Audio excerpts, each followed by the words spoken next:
Previous questions analysis అనేది చాలా చాలా important.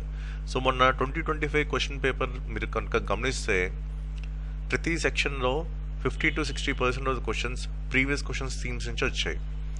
UPSC civil service previous questions, వేరే స్టేట్ పిఎస్సీ ప్రీవియస్ క్వశ్చన్స్, అలాగే ఏపీపీఎస్సీ ప్రీవియస్ క్వశ్చన్స్. సో వీటిని బేస్ చేసుకుని మనకి 50-60% క్వశ్చన్స్ మనకు కనిపిస్తున్నాయి డైరెక్ట్ ఆర్ ఇండైరెక్ట్లీ. ఇప్పుడే కాదు, గతంలో జరిగిన 2 నోటిఫికేషన్ క్వశ్చన్స్ కూడా మీరు అనలైజ్ చేస్తే 50-60% of questions direct or indirectly మనకి పీవైక్యూ థీమ్స్ నుంచి వస్తుంది. సో ఒక స్మార్ట్ ప్రిపరేషన్ అయితే చాలా చాలా అవసరం. అండ్ ఇంకొక అడ్వాంటేజ్ ఏంటంటే ఇక్కడ ఏపీపీఎస్సీ గ్రూప్ 1 మెయిన్స్లో మీకు ఆ పారాడాక్స్ ఆఫ్ చాయిస్ అనేది ఉంటుంది.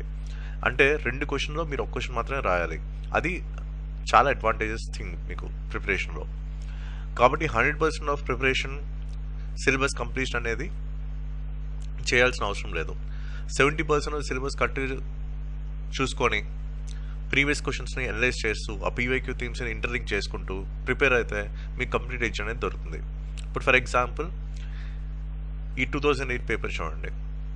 ఇక్కడ మనకి సోషియో రిలీజియస్ రిఫార్మ్ మూవ్మెంట్స్ మీద ఒక క్వశ్చన్ అయితే వచ్చింది. అయితే ఇక్కడ ఏంటి, ఉమెన్ అనే డొమైన్ మీద మనకు క్వశ్చన్ అయితే అడిగారు. అలాగే ఇప్పుడు 2011లో కూడా చూడండి, ఇక్కడ కూడా మనకి సోషియో రిలీజియస్ రిఫార్మ్ మూవ్మెంట్స్ మీద మనకి క్వశ్చన్ అడిగారు. అయితే ఇక్కడ కొన్ని పర్సనాలిటీస్ తరక రిఫరెన్స్ అయితే ఇచ్చారు. అలాగే 2023లో కూడా మనకి ఈ సోషియో రిలీజియస్ రిఫార్మ్ మూవ్మెంట్స్ మీద మనకు క్వశ్చన్ వచ్చింది. సో ఇది ఒక డిఫరెంట్ డొమైన్లో ముస్లిం కమ్యూనిటీ పరంగా అడిగారు. అంటే థీమ్ కామన్. సో దాంట్లో ఏవైతే సబ్ డొమైన్స్ ఉన్నాయో సో వాటి మీద క్వశ్చన్స్ అయితే డిజైన్ చేస్తున్నారు. ఈవెన్ మన 2025లో కూడా మనకి మూవ్మెంట్స్ మీద మన క్వశ్చన్స్ వచ్చాయి. ఓకే, ఇలాగా మనకి ఎగ్జామినర్ మైండ్ సెట్ని అర్థం చేసుకోవాలి. ఇప్పుడు ఫర్ ఎగ్జాంపుల్ మన 2025 క్వశ్చన్ పేపర్ చూసుకుంటే మీకు 5 out of 5 అంటే ఇప్పుడు టోటల్ 10 క్వశ్చన్స్ ఉంటాయి విత్ చాయిస్. కానీ దాంట్లో ప్రతి ఏ ఆర్ బి దాంట్లో కూడా ఒక్కొక్క క్వశ్చన్ మీకు ప్రీవియస్ క్వశ్చన్స్ నుంచే లింక్ అయి ఉంది. అంటే ప్రీవియస్ క్వశ్చన్స్ కరెక్ట్గా చదివి కరెక్ట్గా ప్రాక్టీస్ చేసి కరెక్ట్గా ఎగ్జిక్యూట్ చేసిన వాళ్ళకి కంప్లీట్ ఎడ్జ్ అనేది ఉంటుంది.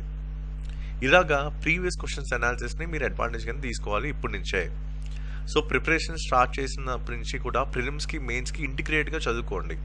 అప్పుడు మీకు అడ్వాంటేజ్ అవుతుంది. చాలామంది ఏంటంటే ప్రిలిమ్స్ క్లియర్ చేస్తున్నారు. ఇప్పుడు నా రీసెంట్గా నా పర్సనల్ మెంటర్షిప్లో జాయిన్ అయ్యారు.